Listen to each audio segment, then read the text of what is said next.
Bhagavatam class. हम लोग श्रीमद् भागवतम में आज स्कंद 5 कंटिन्यू कर रहे हैं।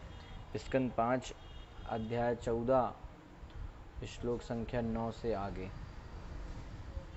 पिछले क्लासों में 8वें श्लोक तक हमने किया था, 9 से आगे आज हम करते हैं। ठीक है। क्वचित्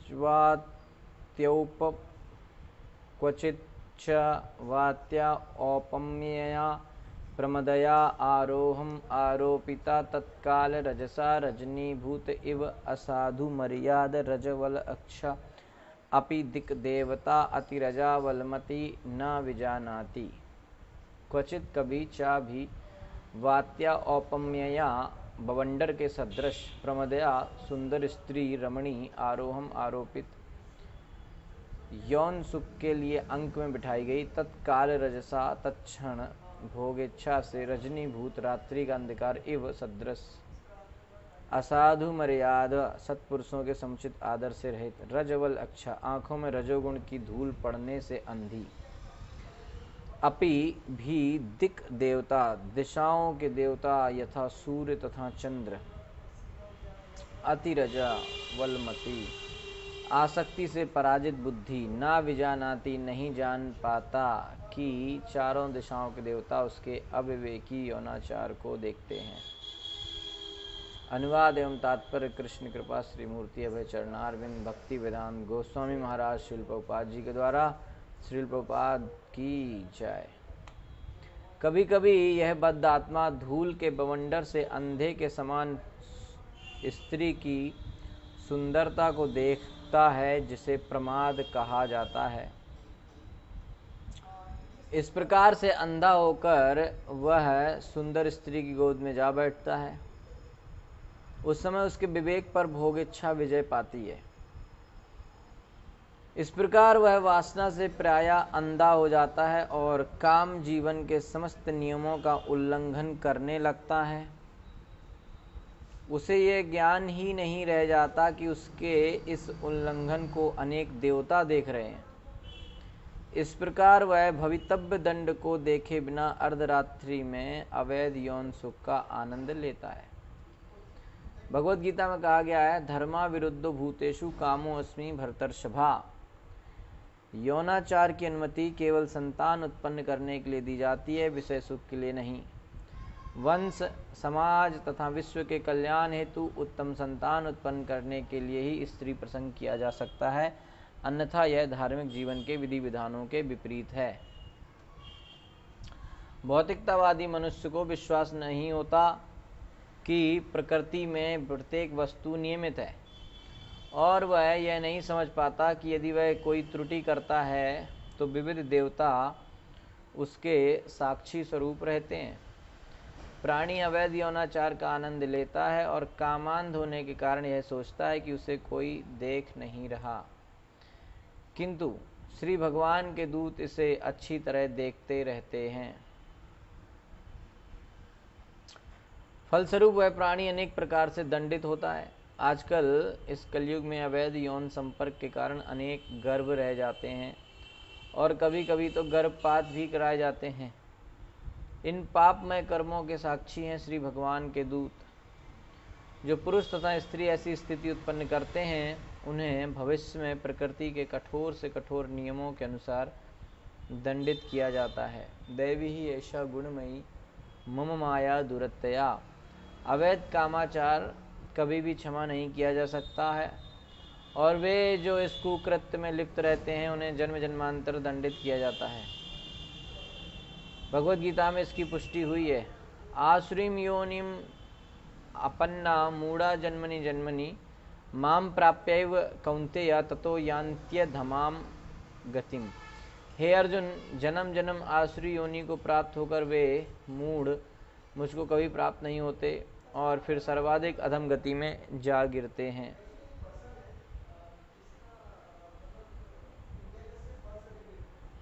श्री भगवान किसी को भी सांसारिक नियमों के विरुद्ध कर्म करने की अनुमति नहीं देते।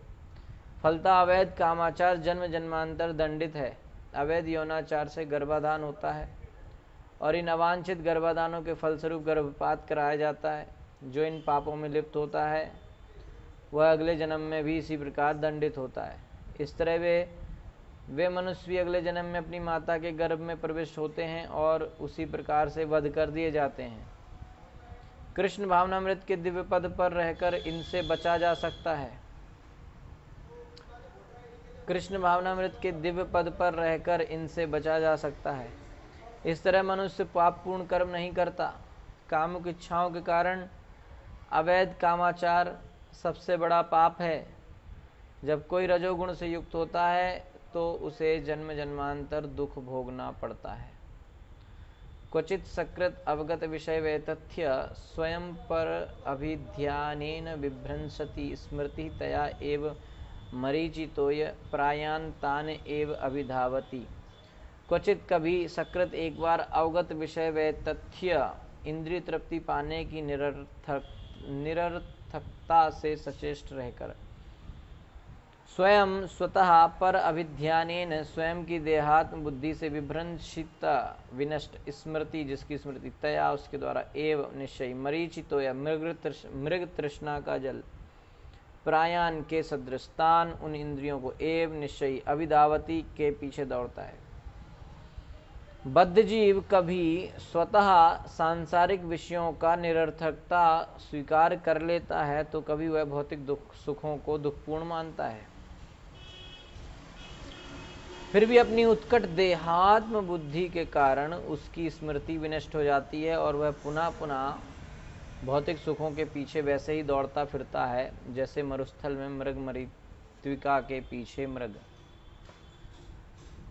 भौतिक जीवन का मुख्य रोग है देहात्म बुद्धि।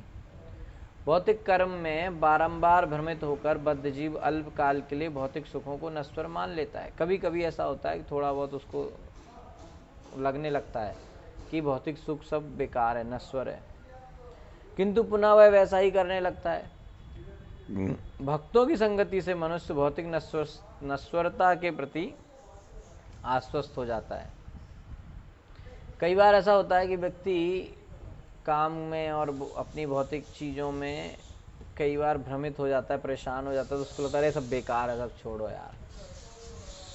जैसे कभी कभी किसी व्यक्ति कोई मृत्यु हो जाती है तो उसमें लोग जाते हैं तो कहते हैं अरे सब दुनिया बेकार है भाई, एक दिन सब चला जाना है। ऐसे सब लोग बात करते हैं। थोड़े समय तक उनके अंदर वैसा वैराग्य जैसा आता है और कुछ समय बाद वो फिर चला जाता है, फिर वो अपने पुराने कामों में लग जाते हैं।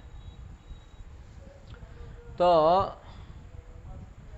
भक्तों की संगति में अगर वो रहेगा तो उसका ये जो भौतिक नश्वरता के प्रति जो रुझान आया है कि इसको ये भौतिक चीजें नश्वर हैं, ऐसा जो विचार आया ये फिर स्थिर होता है थोड़ा, है ना। किंतु वह अपने कार्यकलाप, तो भक्तों की संगति से मनुष्य भौतिक नश्वरता के प्रति आश्वस्त हो जाता है किंतु वह अपने कार्यकलापों को त्यागता नहीं। यद्यपि वह भगवान के धाम वापस लौट जाने के लिए अत्यंत इच्छुक रहता है। ऐसी परिस्थितियों में घटघटवासी श्री भगवान ऐसे भक्त की समस्त भौतिक संपत्ति को दयापूर्वक ले लेते हैं। ऐसा व्यक्ति भगवान उसको समझ रहे हैं, तो ऐसे व्यक्ति, ऐसे भक्त की समस्त भौतिक संपत्ति को दयापूर्वक ले लेते हैं। जैसा कि भगवान ने श्रीमद् भागवतम में 10वें अध्याय 10वें स्कंद 88वां अध्याय 8वें श्लोक में कहा है, यस्याहम अनुगृह्णामि हरिष्ये तद धनम शनै। भगवान श्री कृष्ण कहते हैं कि जिस भक्त पर उनकी विशेष कृपा होती है और वे देखते हैं कि वह सांसारिक विषयों में अत्यधिक लिप्त है तो वे उसका सर्वस्व ले लेते हैं। उनको लगता है कि भक्त है पर ये कैसे ही फंस गया है और नहीं समझ पा रहा है, तो उसकी सारी संपत्ति छीन लेते हैं। सब कुछ ले लिए जाने पर भक्त अपने को पराश्रित और समाज में मित्रता एवं प्यार से वंचित अनुभव करता है। वो अनुभव करता है कि उसके परिवार के सदस्य अब उसकी तनिक भी परवाह नहीं करते। जब व्यक्ति के पास पैसा नहीं होता तो कोई उसकी नहीं सुनता। वह अनुभव, जब तक काम है, संसार का नियम यही है, संसार के लोग जब तक आपसे काम है तब तक आपसे मतलब रखेंगे, फिर आप भाड़ में जाओ। तो वो ये अनुभव करता है कि उसके परिवार के सदस्य सब उसकी कोई परवाह नहीं करते, इसलिए वो श्री भगवान के चरण कमलों में पूर्ण रूप से अर्पित हो जाता है। भगवान द्वारा ऐसे भक्त पर जो उत्कट देहात्म बुद्धि के कारण अपने को पूरी तरह समर्पित नहीं कर पाता, यह विशेष कृपा है। वो भक्त है पर वो अपने को समर्पित नहीं कर पा रहा है भगवान के चरण कमलों में, तो भगवान उस पर ऐसी कृपा करके ऐसी स्थिति बना देते हैं कि उसको समर्पण करना आसान हो जाता है। चैतन्य चरितामृत में कहा गया, आमी विज्ञ यही मूर्खे विषय केने देवा। भगवान कहते हैं आमी विज्ञ यही मूर्खे विषय केने दीवा। भक्त आता है, कहता भगवान घर दे दो, गाड़ी दे दो, बंगला दे दो। भगवान कहते हैं अरे मूर्ख। तो भगवान कहते हैं तो मूर्ख है, इसको तो मांगना भी नहीं आया, ये तो मांग भी नहीं रहा सही चीज, लेकिन ये मूर्ख है। पर हम मूर्ख नहीं, हम तो जानते हैं ना कि इसको क्या देना है, इसलिए इसको विषय नहीं देंगे। तो भगवान अपने ऐसे भक्त को जान लेते हैं जो श्री भगवान की सेवा में तत्पर होने में संकोच करता है और जिसे इसका ज्ञान नहीं रह पाता कि वह अपना सांसारिक जीवन फिर से प्रारंभ करे या नहीं। तो बारंबार प्रयास करने और विफल होने पर अंत में वह भगवान के चरणों में आत्मसमर्पण कर देता है। भगवान कहते हैं कि ये मूर्ख है बना रहे, लेकिन मैं तो जानता हूँ, इसलिए मैं इसको विषय नहीं दूंगा, मैं इसको सांसारिक चीजें नहीं दूंगा, खूब मांगे, मैं इसको मेरे चरण कमल दे दूंगा तो इसकी सारी सांसारिक इच्छाएं खत्म हो जाएंगी। तब भगवान उसका मार्गदर्शन करते हैं और वह सुख प्राप्त करते हुए अपनी समस्त भौतिक व्यस्तताओं को भूल जाता है। क्वचित उलूक झिल्ली स्वनवत अति परुष रभस आटोपम प्रत्यक्षम परोक्षम वा रिपुराजकुल निर्भृत सतेन अति व्यथित कर्ण मूल हृदय। क्वचित कभी कभी उलूक उल्लू का झिल्ली झिंगुर स्वनवत अप्रिय ध्वनियों की तरह अति परुष अत्यंत कर्णपटु रभस धैर्य से आटोपम घर्षण प्रत्यक्षम प्रत्यक्ष प्रकटता परोक्षम अप्रत्यक्ष वा या रिपु शत्रुओं का राजकुल शासक समुदाय का निर्भरसी सतेन ताड़ना या दंडदान से अति व्यथित अत्यंत दुखी कर्ण मूल हृदय जिसके कान तथा हृदय। कभी कभी बद्ध जीव अपने शत्रुओं तथा शासन कर्मियों की प्रताड़ना से अत्यंत व्यथित रहता है, जो प्रत्यक्ष रूप से कटु वचन कहते रहते हैं। उस समय उसके हृदय मन तथा कान अति व्यथित एवं विषाद पूर्ण हो जाते हैं। बड़ा बुरा लगता है जब कोई बुरा बुरा बोलता है हमको। ऐसी प्रताड़ना की तुलना उल्लूकों तथा झींगरों की अप्रिय झनकार से की जाती है। माने जो व्यक्ति जंगल में अगर गया है तो उसको जो उल्लू और झींगुर की आवाजें आती ना, झींगुर बोलता रहता है तो कान में परेशान करता है। तो इनकी तुलना कैसे की गई है कि व्यक्ति के जो शत्रु हैं और अड़ोस पड़ोस कोई भी लोग हो सकते हैं जो उसको गालियां देते रहते हैं, बुरा बुरा बोलते रहते हैं, ऐसे लोग परेशान करते रहते हैं, कानों में बड़ा बुरा लगता है। तो इस भौतिक संसार में तात्पर्य में शिल प्रभुपाद जी कह रहे हैं कि इस भौतिक संसार में कई प्रकार के शत्रु हैं। शासन ऐसे व्यक्तियों को जो आयकर नहीं देते प्रताड़ित करता है। इस प्रकार की प्रत्यक्ष अप्रत्यक्ष आलोचना उसे दुखी बना देती है और कभी कभी बद्धजीव ऐसी प्रताड़ना पर प्रतिक्रिया व्यक्त करना चाहता है,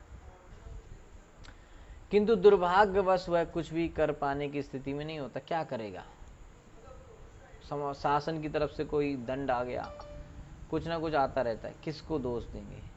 परेशान रहता है बेचारा, है कि नहीं?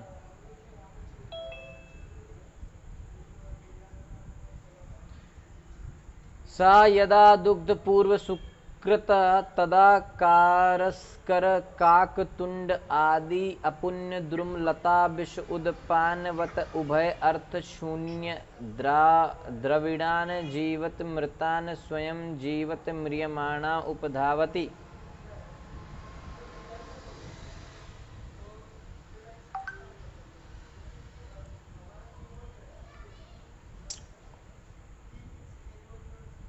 सा वह बद्ध आत्मा यदा जब दुग्ध थकित रिक्त पूर्व पहले का सुकृत अच्छे कर्म तदा उस समय कारस्कर काकतुंड आदि कारस्कर, काकतुंड आदि नामधारी अपुण्य द्रुमलता, अपवित्र वृक्ष तथा लताएं, विष उदपानवत विषैले जल से युक्त कुएं के समान उभय अर्थ शून्य, जो ना तो इस जन्म में ना अगले जन्म में सुख दे सकता है। द्रविणान, संपत्तिवान, जीवित मृतान, जीवित होकर भी जो मृतक तुल्य है, स्वयं वह स्वतः जीवत सजीव, म्रियमाणा मरा हुआ मृत, उपधावती सांसारिक लाभ के लिए निकट आता है।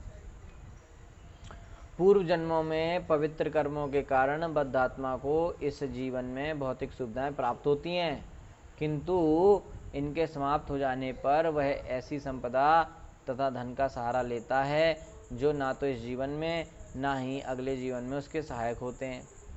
इसलिए यह जीवित मृतुल्य मनुष्यों को इसलिए वह जीवित मृततुल्य मनुष्यों का, जिनके पास ये वस्तुएं होती हैं, सहारा लेना चाहता है। ऐसे लोग अपवित्र वृक्षों, लताओं तथा विषैले कुओं के सदृश हैं। पूर्व जन्म के पुण्य कर्मों के द्वारा अर्जित धन तथा वैभव का दुरुपयोग इंद्रिय तृप्ति के लिए नहीं करना चाहिए। पिछले जन्म में कोई पुण्य कर्म किया है, उस जन्म के उसके फलस्वरूप इस जन्म में धन, वैभव, रूप, ऊंचा कुल, शिक्षा, ये सब मिल सकता है, तो इसका दुरुपयोग इंद्रिय भोग के लिए नहीं करना चाहिए। इसका बल्कि उपयोग करना चाहिए भक्ति में, कृष्ण भक्ति में आगे बढ़ने के लिए। इंद्रिय तृप्ति के लिए उनका उपभोग विष वृक्ष के फलों का आस्वाद जैसा होता है, जहरीले फल।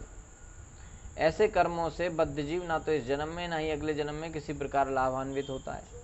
किंतु यदि कोई व्यक्ति अपनी संपत्ति को प्रामाणिक गुरु के निर्देशन में प्रभु के चरणों में अर्पित कर देता है, तो उसे इस जन्म में तथा अगले जन्म में सुख लाभ होगा।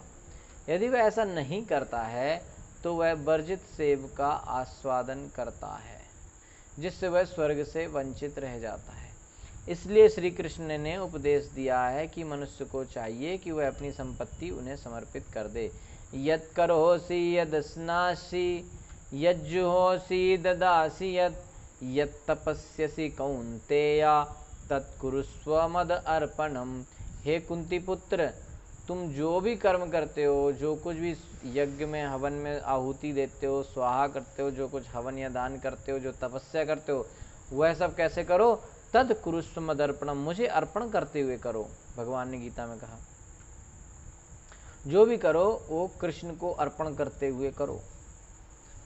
यदि व्यक्ति कृष्ण भक्त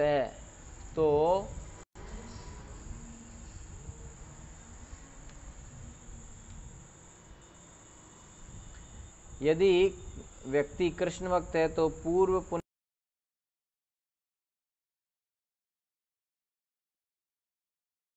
कर्मों के द्वारा प्राप्त भौतिक संपत्ति तथा वैभव का सदुपयोग अपने इस जन्म तथा अगले जन्म को लाभ पहुंचाने के लिए कर सकता है। पिछले जन्म में अगर पुण्य कर्म किए हैं तो इस जन्म में उसको काफी कुछ चीजें मिलेंगी, उनका उपयोग करके। जैसे अगर किसी को पैसा मिला है तो उन पैसे का उपयोग करके वो भगवान की सेवा कर सकता है ना। उन पैसों का उपयोग करके वो जीवन में और आगे बढ़ सकता है, भगवान की, भक्तों की, ये सब चीजें सेवाएं कर सकता है ना। अब जैसे कई लोग हैं, अब वो बहुत सारे भक्तों को वो दे सकते हैं जो चीज उन्हें चाहिए, है ना। मतलब किसी भी तरीके से वो अपने समय, अब जैसे खाने पीने का कोई प्रॉब्लम नहीं है उसको, तो वो क्या कर सकता है कि वो समय भगवत गीता, भागवतम पढ़ने में लगा सकता है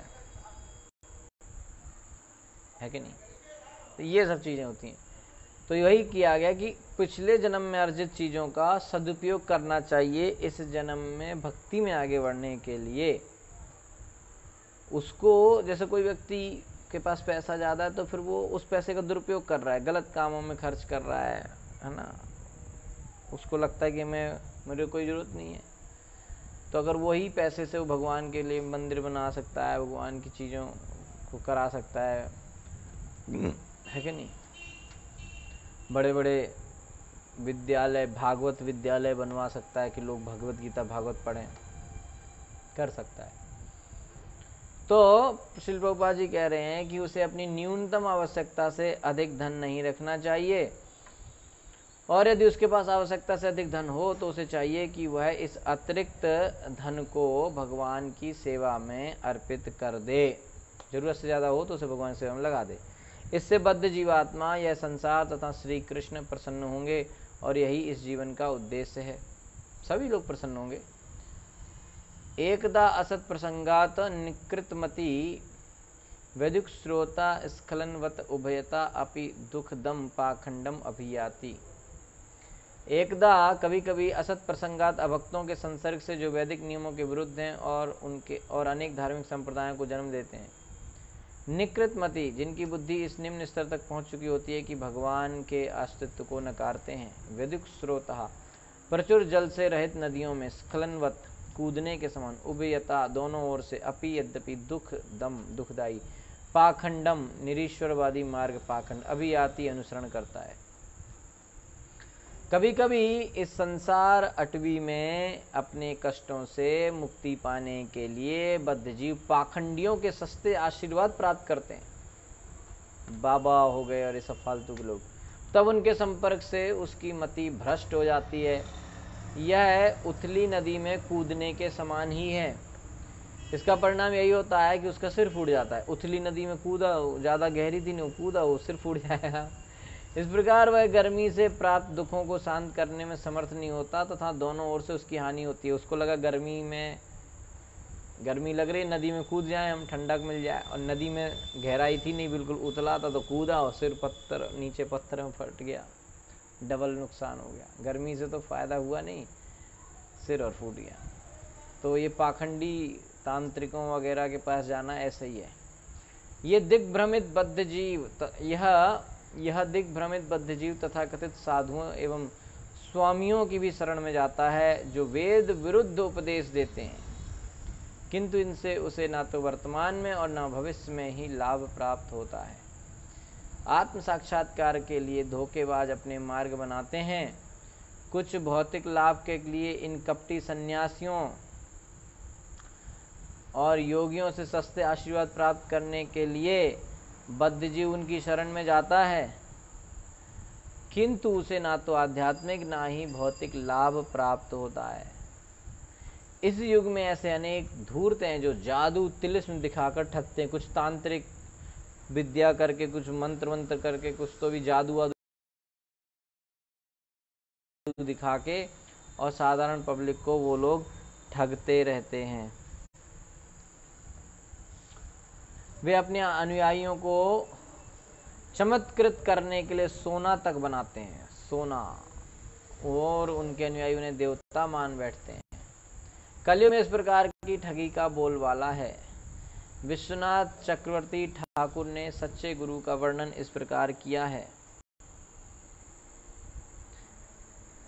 इस समय तो ये बहुत ही चल रहा है, कई तरह के झूठे साधु, झूठे पाखंडी, तांत्रिक, जादू करने वाले लोग बन जाते हैं और वो कुछ न जादू दिखा के कई सारे फॉलो बना देते हैं, और उनके मानने वाले उनको समझते हैं कि ये भगवान है, स्वामी जी बहुत कुछ कर सकते हैं, ऐसा सोचते हैं। वो ऐसे किया तो कुछ बन गया, है ना, और सोना तक पैदा कर देते हैं। वो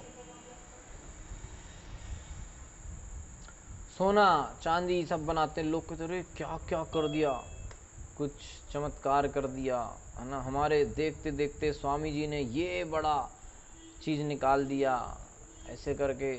तो प्रभुपाद जी कह रहे हैं कि इस तरीके के जादू दिखाने वाले स्वामियों और बाबाओं से थोड़ा बच के रहना चाहिए। प्रभुपाद जी बता रहे हैं कि इस तरह से होता है ना। कुछ तो भी वो लोग दिखाते हैं। वो आएगा एक बार, ऐसे कई बाबा लोग रहते हैं, वो आपको देखें, हाँ इधर इधर इधर तुम ही हो, तुम्हारे घर में ये हुआ है ना, आदमी हाँ, तुम्हारे साथ ऐसा हुआ है, हाँ। तो उसको लगता है तो सब बाबा जी सब सही सही बता रहे हैं। अरे बाबा जी कहना आप, तुम्हारे ऊपर एक संकट आने वाला है, और वो संकट से बचाने के लिए मैं तुम्हारे लिए पूजा करूंगा, लाओ 2100 रुपए की पूजा होगी। तो ऐसे ही एक हमारे मित्र हैं, तो उनसे एक बाबा ने कहा कि ऐसा आपके ऊपर, बोला शनि का 7.5 चल रहा है, बहुत कष्ट आने वाले हैं। तो उसने कहा भाई बाबा जी कुछ रास्ता बताओ। तो बोले कि आपका एक 51 रुपए का हम पूजा करेंगे, वो पूजा से आपका शनि का 7.5 टल जाएगा। तो बोला बाबा 51 रुपये ही नहीं है मेरे पास, कहाँ से दूं आपको। तो उसने कहा कि अच्छा चलो 51 से नहीं, चलो 2100 दे दो, पूजा हम कर देंगे। तो बोला बाबा 2100 भी नहीं है भाई। तो बोला अरे चल 1100 दे दे बच्चा। तो बोला 1100 भी नहीं है। बोला अरे 501 तो होंगे। बोला 501 भी नहीं है महाराज। बोला चल तू 101 दे दे। तो बोले महाराज 101 भी नहीं है। 51 रुपए दे दे। बोला वो भी नहीं है। तो महाराज बोले तू 11 रुपए दे दे, हम पूजा कर दें। बोला मेरे पास वो भी नहीं है, मेरे पास कुछ भी नहीं है। बोला तू निकल भाई, शनि भी तेरा क्या बिगाड़ेगा, तू जा यहाँ से, है कि नहीं। तो ऐसे आजकल बहुत सारे बाबा हैं, वो कुछ तो भी चमत्कार दिखा के आपकी बुद्धि अट्रैक्ट कर लेंगे। आपको लगेगा कि यार ये बाबा जी तो बहुत जानते हैं, बड़ा चमत्कार कर रहे हैं, तो उनमें कुछ है, और हम उनके चक्कर में फंस सकते हैं। इसलिए थोड़ा ध्यान देना चाहिए। कई लोग तो जानबूझ के जाते हैं। कई लोगों को लगता है कि सब फेल है पर बाबा जी की शक्ति चलेगी, और जाते हैं उनके पास। अच्छा कई बार ये बाबा लोग, तांत्रिक लोग आपकी मजबूरी का भी फायदा उठाते हैं। उन्हें आप बड़े दुखी हो, परेशान हो, आदमी दुख में, बड़ी संकट में, ऐसी स्थिति में आ जाता है कि फिर उसको लगता है चलो एक बार इनसे भी पूछ लेते हैं। तो वो जानता है कि परेशान है, तो कुछ ना कुछ ऐसे ऐसे समाधान बताएगा कि आदमी परेशान और भी हो जाता है, और फिर पैसा उन्हें देता रहता है। कई लोग इन तांत्रिकों का फायदा उठाते हैं दूसरों को नुकसान पहुंचाने में। किसी का कुछ बिगाड़ना है तो कुछ टोटका करा दिया, उसके ऊपर कुछ करा दिया, अच्छा खासा आदमी बीमार हो जाता है, मर जाता है। दुनिया भर की चीजें कराते रहते हैं लोग। इन सब लोगों से दूर रहना चाहिए, है कि नहीं। ये अच्छा नहीं है। अपने फायदे के लिए भी इनके पास नहीं जाना चाहिए, और किसी दूसरे का भी नुकसान इनसे नहीं कराना चाहिए, है ना। लोग करा देते हैं, किसी के ऊपर कुछ टोटका करा दिया, बेचारा अच्छा खासा पढ़ाई करने वाला था, उसकी पढ़ाई छूट गई। लो, कोई नौकरी कर रहा, उसकी नौकरी छूट जाए। कोई बीमार, कम बीमार है, लोग चले जाते हैं कि इसको और बीमार करो, मरे, इसकी जायदाद हमें मिले। ऐसा लोग कुछ ना कुछ, ये कुछ ना कुछ जादू टोना चलता है। ये गलत नहीं है, ये सही बात है, ऐसा हो जाता है, लेकिन ये करना गलत है। इस तरह से किसी के ऊपर कुछ कर देना, वो मर जाए या उसकी नौकरी छूट जाए या वो बीमार हो जाए, कुछ ना कुछ लोग कर देते हैं, है ना। लेकिन जो कृष्ण की भक्ति में लगा रहता है, उसके ऊपर प्रभाव ज़्यादा नहीं पड़ता इन चीज़ों का, है ना। इसलिए जादू टोना वालों से जितना दूर रहो उतना अच्छा। जो इन पे विश्वास करता है उससे भी दूर रहो, क्योंकि हो सकता है कल वो आपके ऊपर ही टोना करवा दे। ठीक है, तो बहुत खतरनाक लोग होते हैं, ठीक है। Black magic most dangerous. Anyway, कुछ लोग भौतिक लाभ इच्छा से कि बाबा जी हमारी नौकरी लगवा देंगे, ऐसे भी चले जाते हैं, है ना। तो ऐसा ही नहीं है। तो प्रभुपाद जी कहते हैं कि आजकल के युग में ऐसे अनेक मूर्ख हैं जो ये सब तरह के जादू वादू करके और दिखा के, मैजिक दिखा के, और पब्लिक को ठगते हैं। एक बहुत बड़े कोई हुए हैं, वो ऐसे ही कुछ करते थे।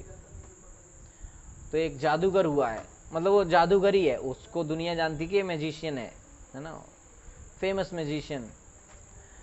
तो पता नहीं ओपी शर्मा ऐसे कुछ तो भी इसका नाम रहा होगा। वो फेमस मैजिशियन ने ये बाबा जी के बारे में देखा, तो इनके पास गया। तो जब अंदर जा रहा था तो किसी ने अंदर घुसने नहीं दिया, क्योंकि सब जानते हैं मैजिशियन भी फेमस है, बाबा जी भी बहुत फेमस है। तो बाबा जी के अंदर घुसने ही नहीं दिया इनको, उनके उसमें जादूगर मैजिशियन को घुसने ही नहीं दिया। तो वो चला गया बेचारा।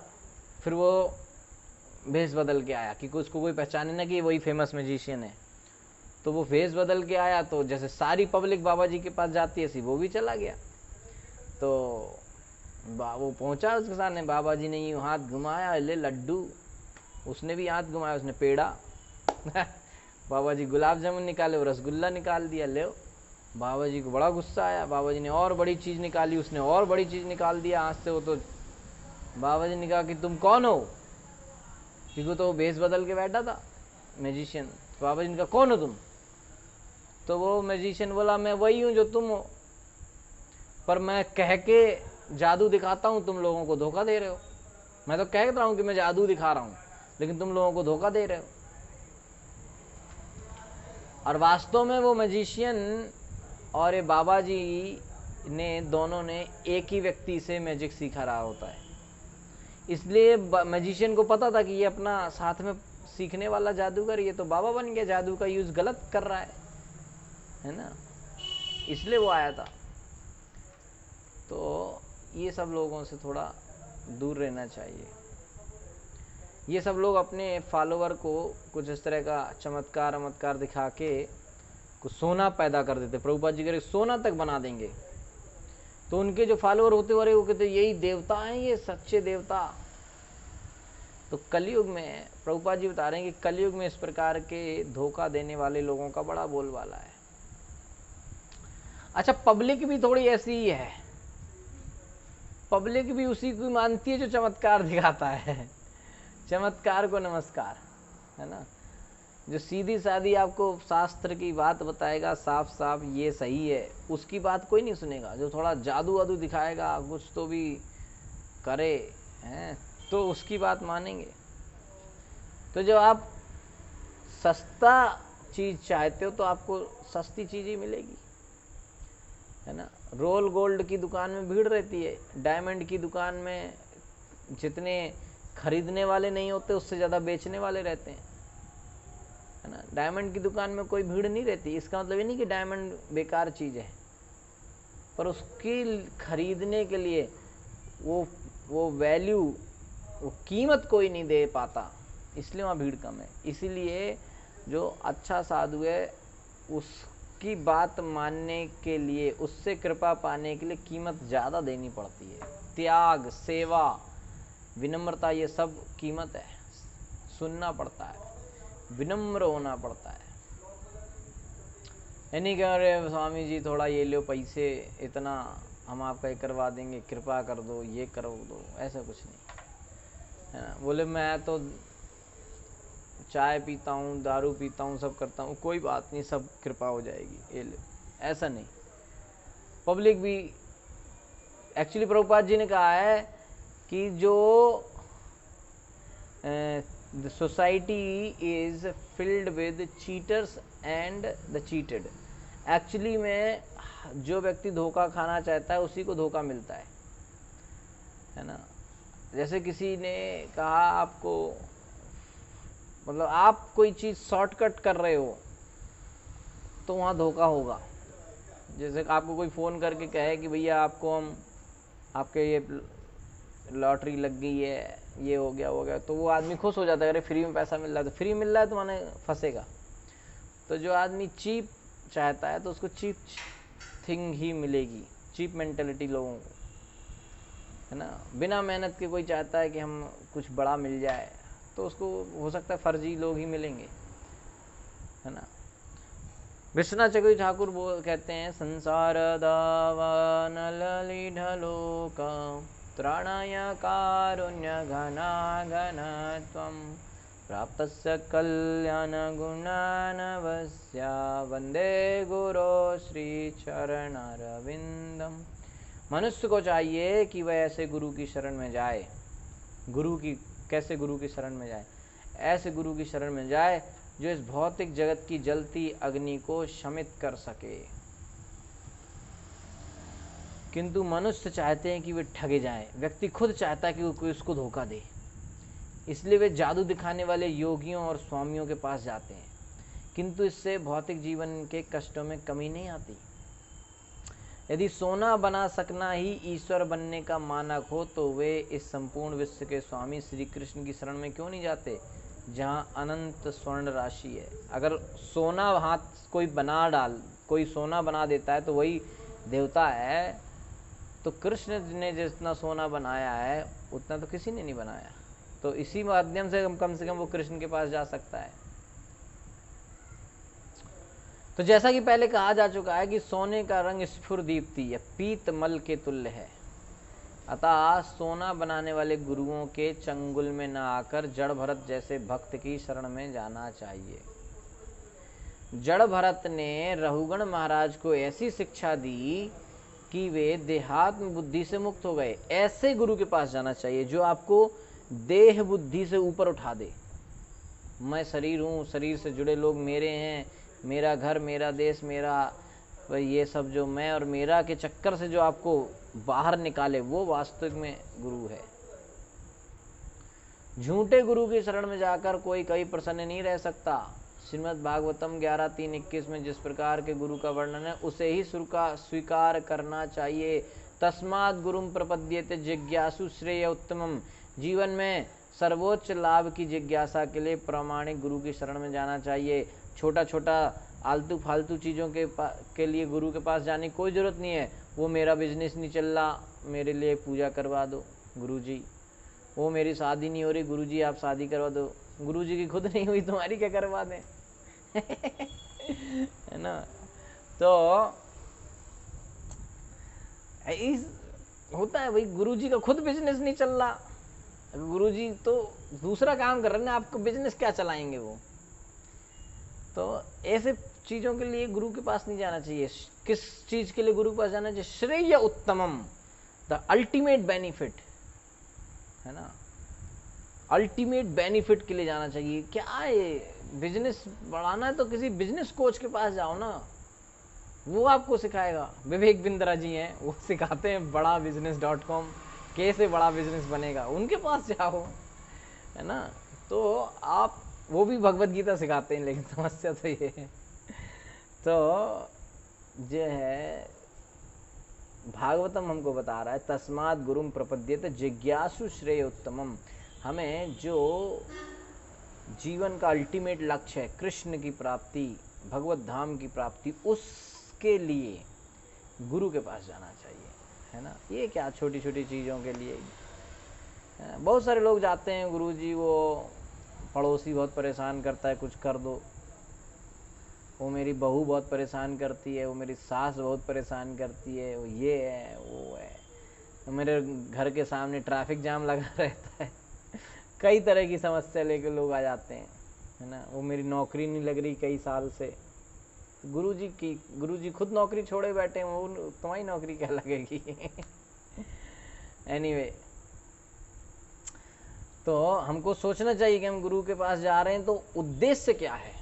अगर आप डॉक्टर के पास जाके कहोगे तो उसका एक उद्देश्य है ना, डॉक्टर के पास क्यों जाना है, वो क्या दे सकता है आपके पास है। अब आपको क्या नाम करके आपके पत्नी अच्छा खाना नहीं बनाती, आप डॉक्टर के पास चले गए, डॉक्टर ने हाथ देखा, क्या दिक्कत है, वो मेरी वाइफ अच्छा खाना नहीं बनाती। डॉक्टर कहा है मेरी वाइफ खुद नहीं अच्छा बनाती, भाई हम क्या करें, मैं डॉक्टर बन के इसीलिए तो यहाँ बैठा हूँ, मरीजों के इलाज कर रहा हूँ।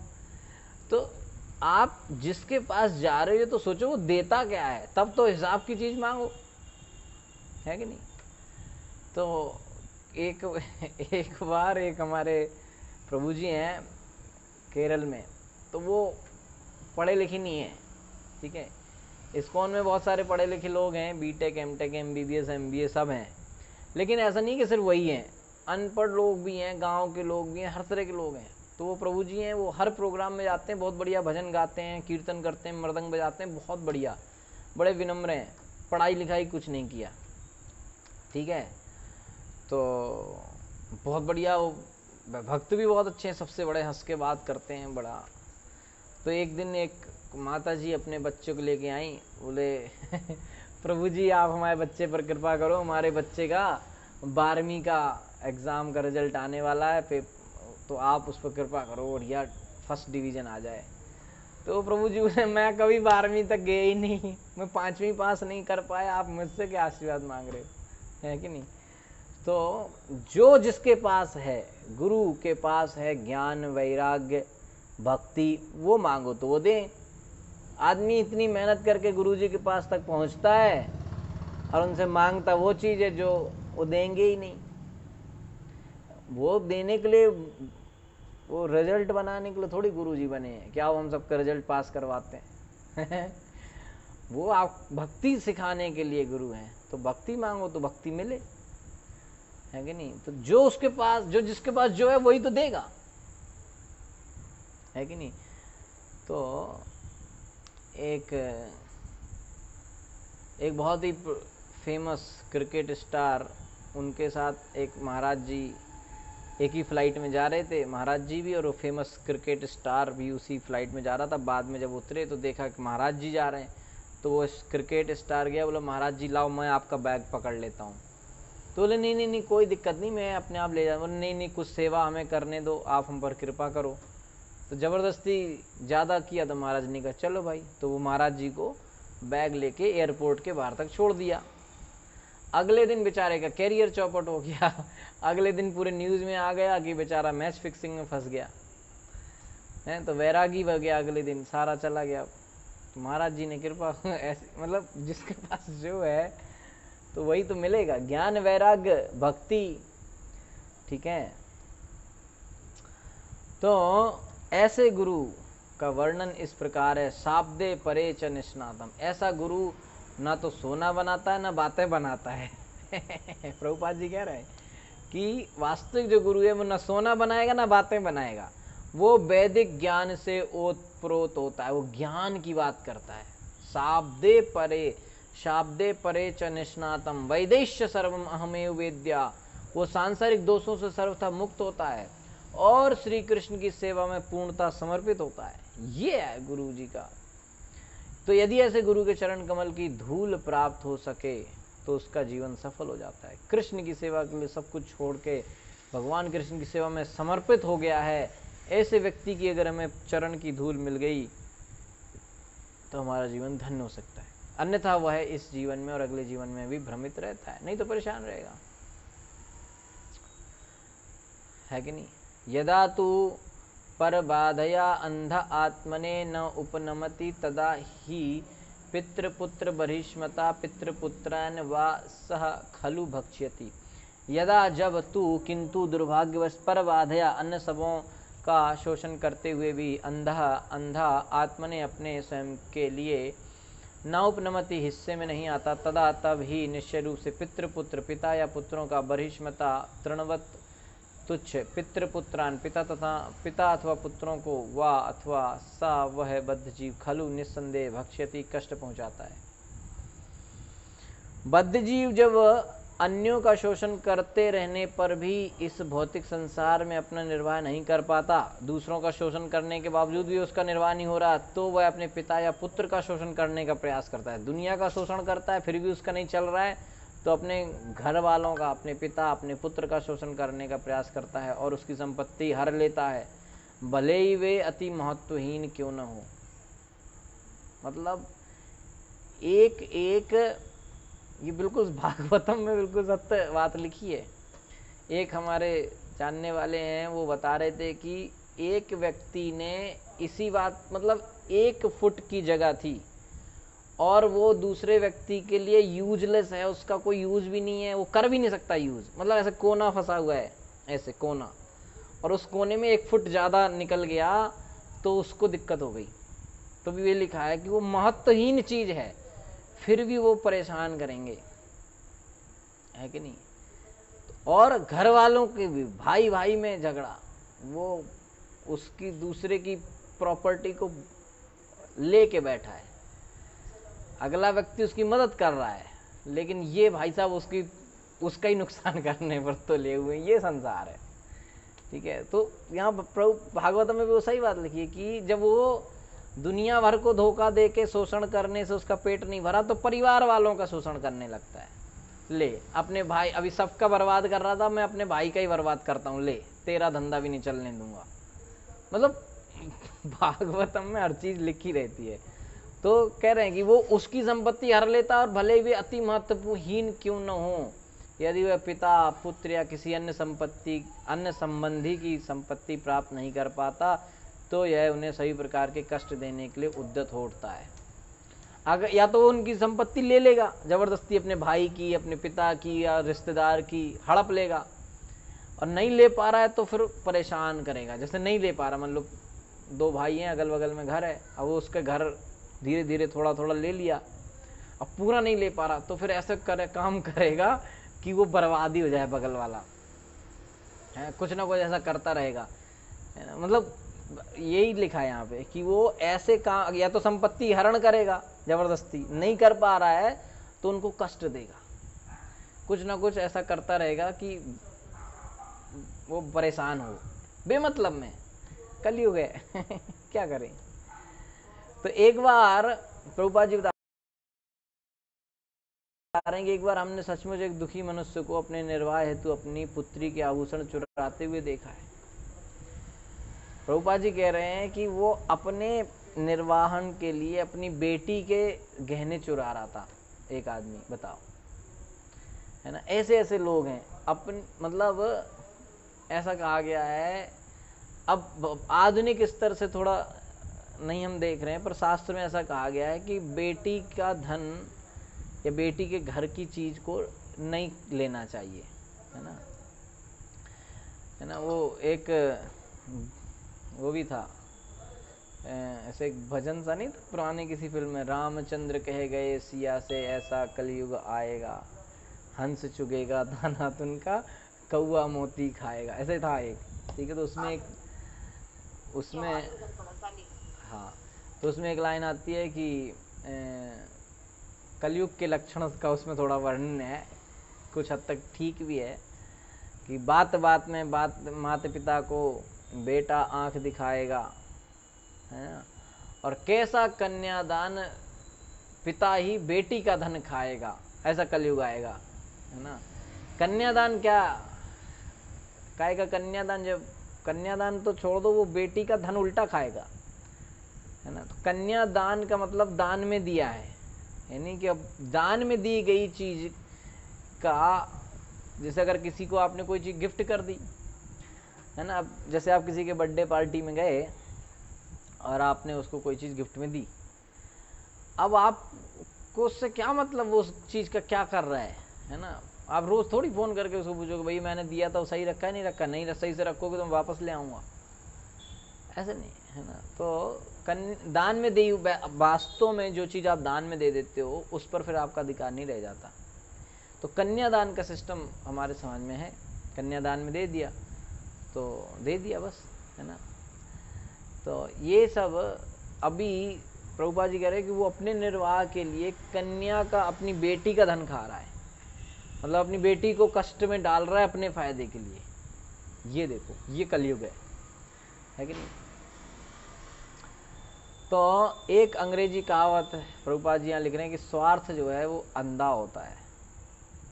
जब बद्ध जीव को किसी वस्तु की आवश्यकता होती है तो वह अपने संबंधियों के साथ अपने रिश्ते को ही भूल जाता है और अपने पिता तथा पुत्र तक का शोषण करता है। उसको नहीं फर्क पड़ता कि मेरा बेटा है कि बेटी है, कि मैं इसको परेशान होगा, अपना फायदा देख रहा है व्यक्ति, है ना। बेटी का या बेटे का वो बाद में क्या होगा वो उसको इससे फर्क नहीं पड़ता, वो सिर्फ अपना फायदा देख रहा है, मेरा फायदा क्या होगा, मैं कैसे वो करूं, भाई का, है ना। मतलब उसको ये नहीं लग रहा कि अगर मैं काम करूंगा तो मेरे भाई का नुकसान होगा, है ना।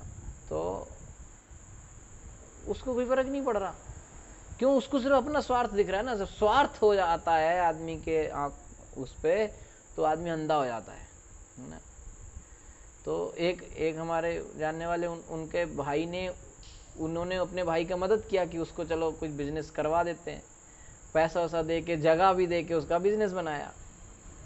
उसने बिजनेस चेंज करके वही बिजनेस कर लिया जो ये करते हैं, ले, मतलब हम आपकी मदद करें, आप हमारा नुकसान करो, मतलब कलयुग का जो बेस्ट एग्जाम्पल है ना। हम आपकी मदद कर रहे हैं, आप उल्टा हमें ही काट रहे हो, तो आदमी क्या सोचेगा यार, मदद करना ही छोड़ देगा वो, है कि नहीं।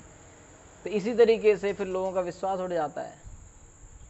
लोगों का विश्वास क्यों उड़ जाता है इन सब चीज़ों से कि किसी की मदद नहीं करनी चाहिए, इसी वजह से। तो हम आपकी मदद कर रहे हैं, आप उल्टा हमें ही दोष दे रहे हैं, है ना। तो श्रीमद् भागवत से प्रभुपाद जी कह रहे हैं कि श्रीमद् भागवत से हमें जानकारी मिलती है कि इस कलयुग में एक संबंधी अपने दूसरे संबंधी को एक कौड़ी के लिए भी मार डालेगा। एक एक रुपया, एक एक पैसा के लिए वो अपने संबंधी को मार सकता है। बिना भक्ति के समस्त प्राणी नरक के गर्त की ओर बढ़ते जाएंगे और एक से एक घृणित कर्म करेंगे। भक्ति नहीं करेंगे तो फिर यही सब करेंगे। उनको जो भक्ति करता है उसको दिखता है कि मैं जो कर रहा हूँ उससे दूसरों के ऊपर क्या प्रभाव पड़ेगा, ये लोग दुख होगा कि इन्हें फायदा होगा कि नुकसान होगा, कष्ट होगा। दूसरे के कष्ट को देख सकने की क्षमता नहीं है, अपने ही फायदे को लोग देखते हैं बस। भक्त जो है वो दूसरे सेंसिटिव होता है कि हम ये काम करेंगे तो दूसरों के ऊपर क्या प्रभाव पड़ेगा, है कि नहीं। ओके,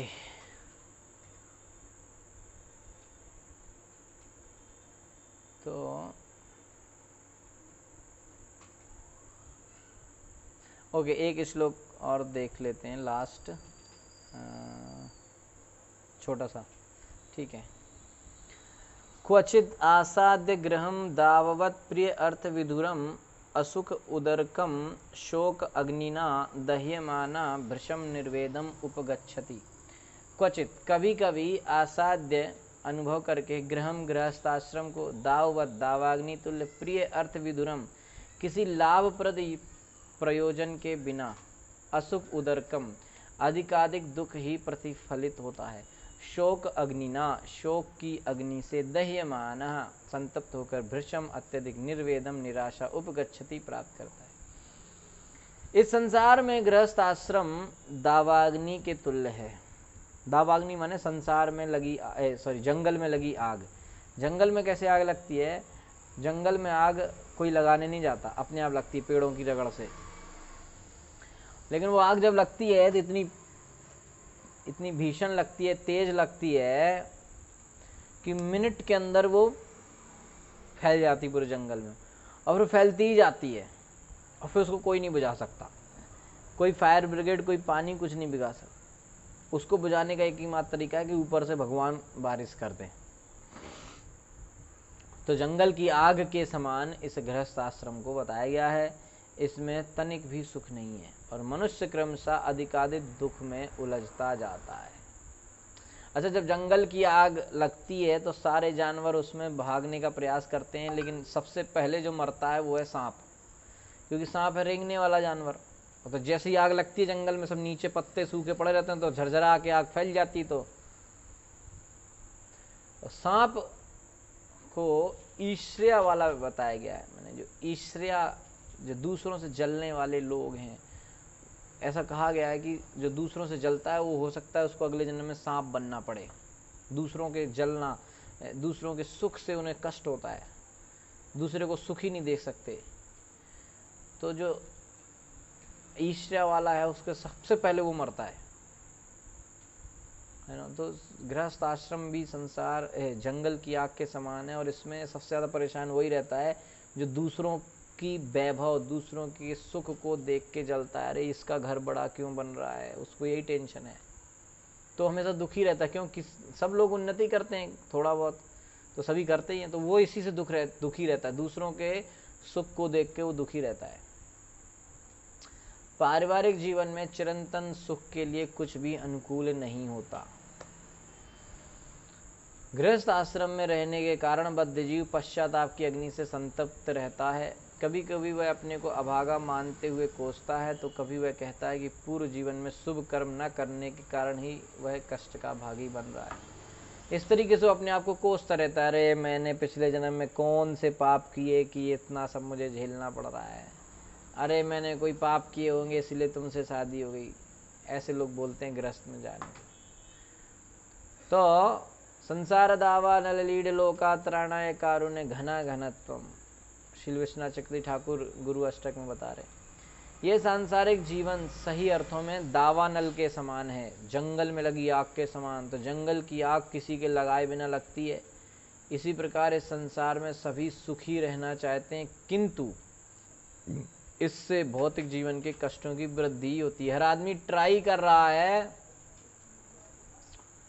सुखी रहने का, लेकिन मिल उसको रहा है दुख, और बढ़ ही रहे हैं सबके दुख। तो जब कभी कोई मनुष्य इस भौतिक जगत की आग में फंस जाता है तो वह अपने को धिक्कारता है, किंतु देहात्म बुद्धि के कारण वह चंगुल से निकल नहीं पाता और इस प्रकार अधिकाधिक कष्ट भोगता है। तो संसार में लगी आग के समान ये जीवन है, जलता है, व्यक्ति जल रहा है, तप रहा है ना। इसलिए इन कष्टों को ताप कहा गया है, ताप, क्लेश, है ना। तो अधिदैविक, अधिभौतिक, अधिआत्मिक, 3 तरह के तापों से व्यक्ति परेशान होता है।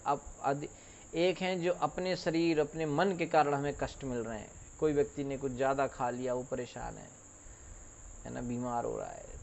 कुछ दूसरा ताप होता है, कष्ट दूसरे व्यक्ति, दूसरे जीवों की वजह से मिलता है। मच्छर ने काट लिया, है ना, कोई गाली दे रहा है, कोई परेशान कर रहा है। और तीसरा होता है नेचुरल क्लैमिटीज, भूकंप आ गया, तूफान आ गया, ऐसे परेशान है। तो जैसे जंगल की आग बुझाने का कोई तरीका नहीं है, सिर्फ बारिश होगी तभी बुझेगा। तो इस तरीके से संसार रूपी जंगल की जो आग है, इससे बचने का कोई तरीका नहीं है। सिर्फ एक तरीका है कि गुरु की कृपा वृष्टि हो जाए, कृष्ण, गुरु और कृष्ण की कृपा की बरसात हो जाए, तभी हम आनंद में आ सकते हैं। ठीक है, Hare Krishna. Thank you so much. Shrila Prabhupada की जय, ग्रंथराज श्रीमद् भागवतम की जय, अनंत कोटि वैष्णव वृंद की जय। हरे कृष्णा।